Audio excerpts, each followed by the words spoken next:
Well, a very good afternoon on the, what day is it, the 14th of March 23. I'm just pointing my camera just for a little bit of bragging here. I'm going to show you, well, over there is, to the back is Balnacool Castle, where I was on last week. The Leadnock Mountains at the back have all done. The ones over there have done. Carnchaw just next to Loch Turret. I've done the whole lot there many times.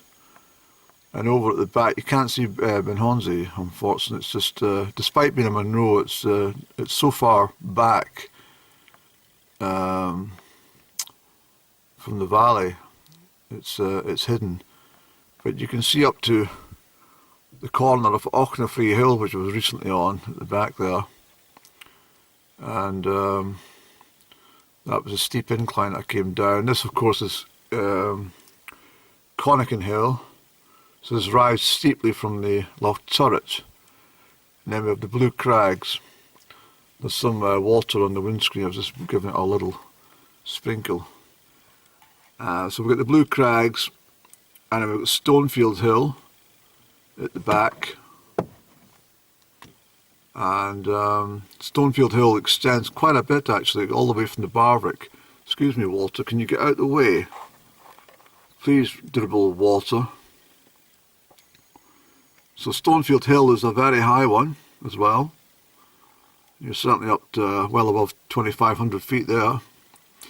And then all across the whole skyline I've done, oh, so many times that I could actually go and retrace my footsteps in all seasons.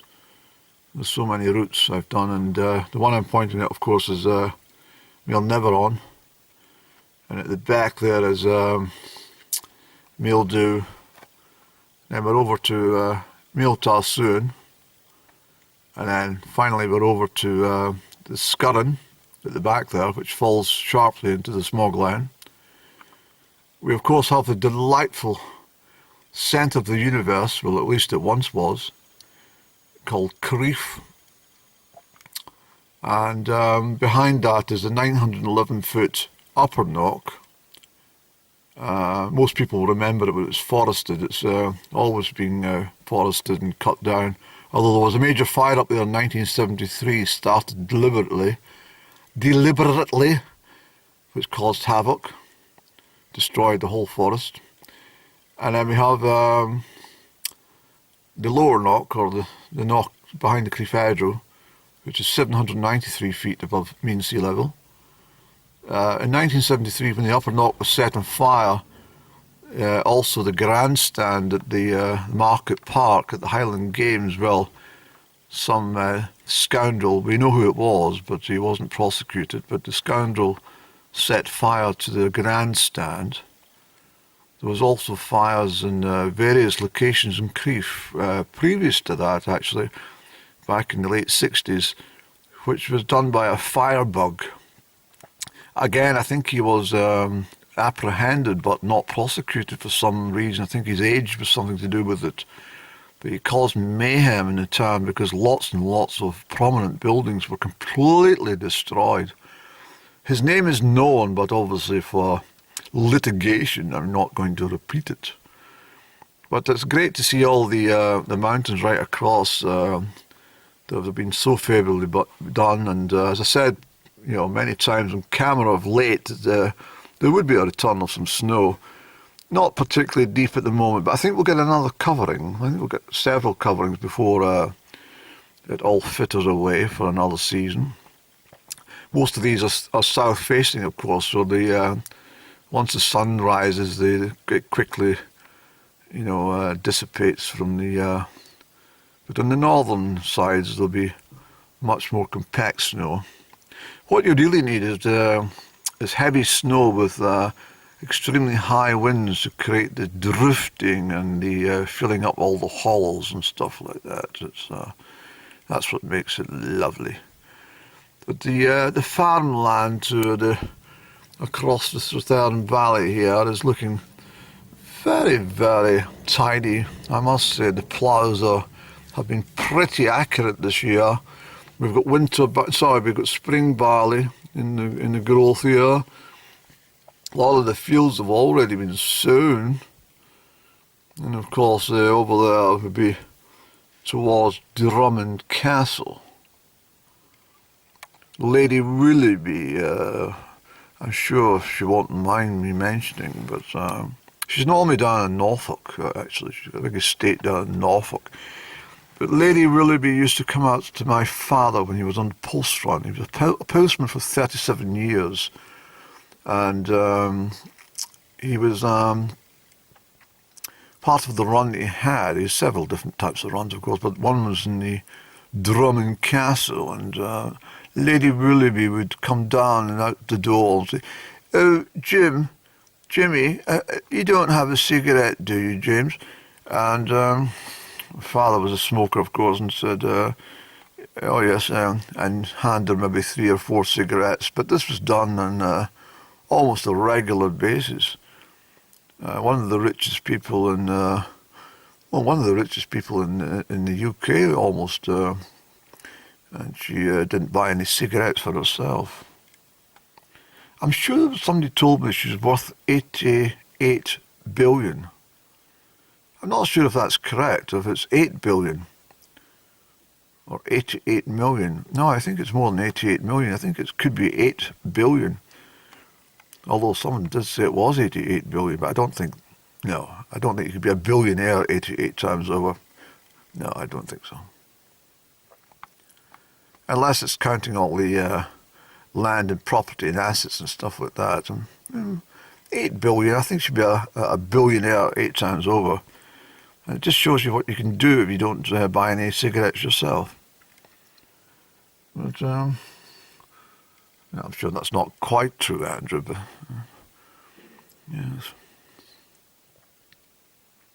So I do love all the landscape. Mulhonsey Hill over here. Can you see? Let me just push forward a bit with the camera. Oh, Andrew, and this is Mulhonsey Hill, just behind the village of Gilmerton. It's known, the hill is locally known, or at least it was, as Glow Aurum. If you say to somebody, "I'm going to pop up Glow Aurum," and say, "What the fuck are you talking about?" But Glow Aurum, because it glows over the place. And of course, I've shown you footage from Buckenty Hill at the back, and Buckenty Moor in the distance there, where I was having a bit of a sob story exactly 4 weeks ago yesterday, after leaving Up and Down for the final time with only a proportion of the money that was owed to me. Not much I can do about that. It's written it off. Yeah.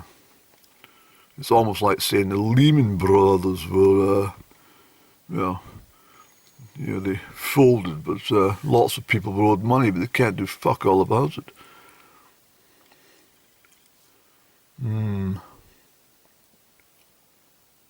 Although I think the Lehman Brothers, I think they were could have been saved, but there was a bit of a backstabbing done by the some of the major banks, like Barclays were involved. UK bank, Cleveland Bank, Barclays were involved in the scam to sink Lehman Brothers, and Goldman Sachs were involved in the whole carry-on as well, and JP Morgan's lots. And the American and British government glued together and said, "Let's make one of them fall. Well, who shall we choose? Let's make it fucking Lehman Brothers." Yes. It's like the Barings Bank. Do you remember the Barings Bank with Nick Leeson? I think Ewan McGregor, who come from the town of Crieff here, I think he played a very, very spectacular role in that movie, actually. And I did like I always had a fondness for Anna Friel anyway. She played his girlfriend in the movie. She'd done it very well. I can remember from the days, was it Brookside she was on? She was a very fabulous looking girl. And Brookside the soap, I think it was. Yes. Because one of my girlfriends was glued to the fucking screen about it all the time. Dreadful programme, apart from Anna Fryle. Yeah, so the Bearings Bank went bust, didn't they? Because of Nick Leeson. I think he done all right out of the whole situation, didn't he? Basically just gambling the bank's money, wasn't he? It was too stupid to notice.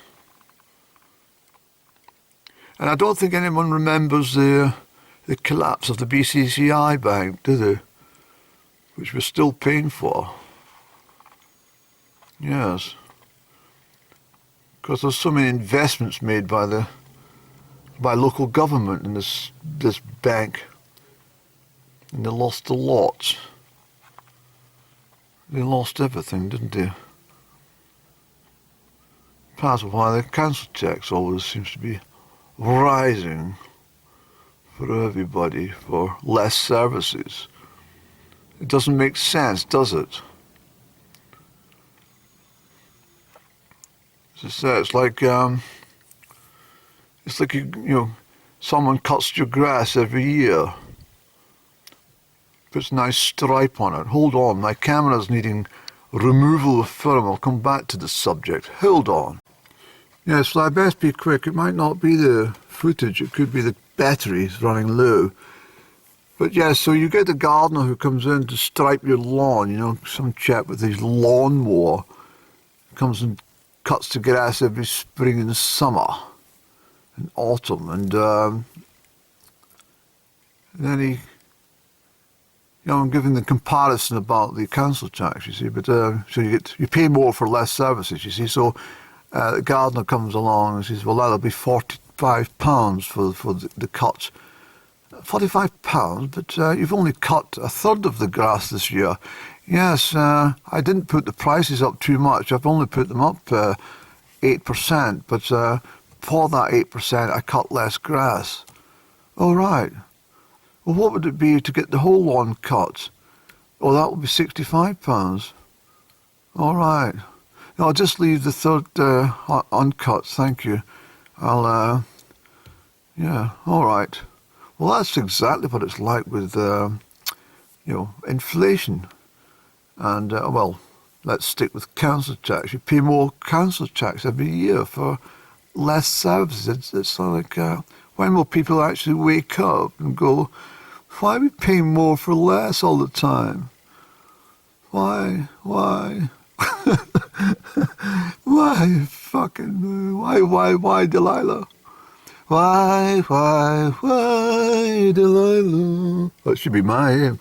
But why, Delilah?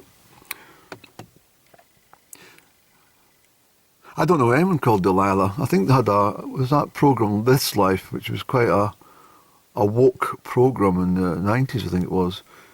And, well, it was fucking the way it was. I think somebody called Delilah was in that. But I've never met a Delilah in my whole fucking life, so I don't know why Tom Jones had to sing so much about it.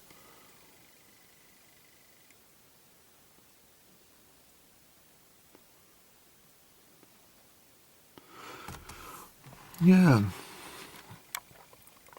I wonder if I should maybe phone the council and say, listen, I've just received a 5.3 increase on my council tax, but I'm just inquiring to see if, what will I get for this 5% increase roughly? Oh, you won't get any more. You'll get less. Less what? What is it I actually pay for? Oh, you pay for street lighting? No, you don't. Street lighting's it's capital. It comes out of central government. Oh, well, you pay for fire service? No, you don't. That comes out of central government funds. Well, you pay for libraries, but the library's closed. You've closed it. Oh, well, you pay. We pay for the upkeep of bins. I says, no, you don't. I says, I pay for my bin to get emptied. You put that up as well. Well, I don't know what you pay it for. I don't even know what I pay it for. How much do you pay? Well, I'm Band D. Band D. Try Band-Aid.